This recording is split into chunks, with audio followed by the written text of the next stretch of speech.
তো হরে কৃষ্ণ বন্ধুরা, এই যে দেখুন সকালবেলা চিরা একটু চা দিয়ে সকালে খেয়ে নিলাম। তারপর এই যে দেখুন অনুরাধার জন্য একটু খিচড়ি ভাত করেছিলাম, ডাল খিচড়ি।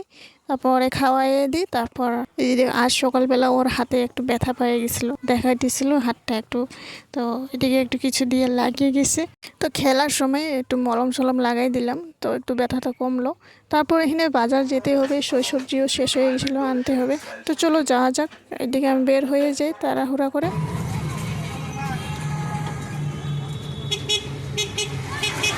তা আজ তো শনিবারে এই যে দেখুন বাজার হাট হয় গোসাইগাঁও বাজারে।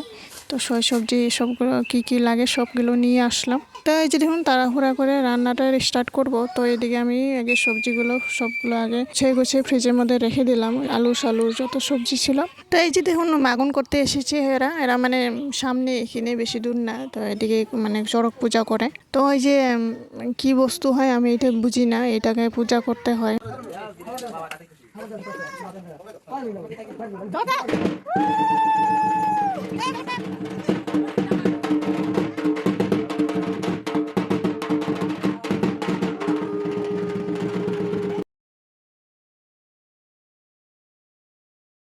তো এদিকে প্রণাম সন্নাম করে এসে আমি তা ঝটপট করে রান্নাতে বসিয়ে দিই। তো এদিকে আমি একটু মুগ ডাল আর বুটের ডাল ভিজে রেখেছিলাম। এদিকে সবজি আর মিষ্টি কুমড়া, সজনা, আলু আর এদিকে টমেটো দিয়ে একটা সবজি করে নিলাম।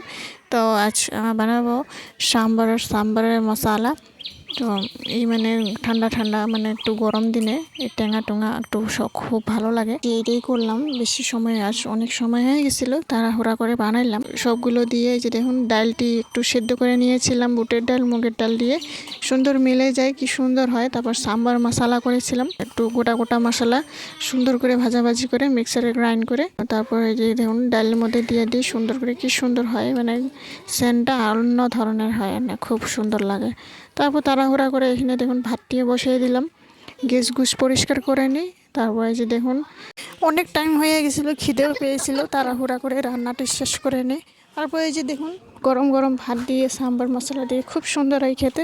তো বন্ধুরা আজকের রেসিপি কেমন লেগেছে, আজকের ব্লগটি কেমন লেগেছে একবার লাইক কমেন্ট শেয়ার সাবস্ক্রাইব করে জানাবেন।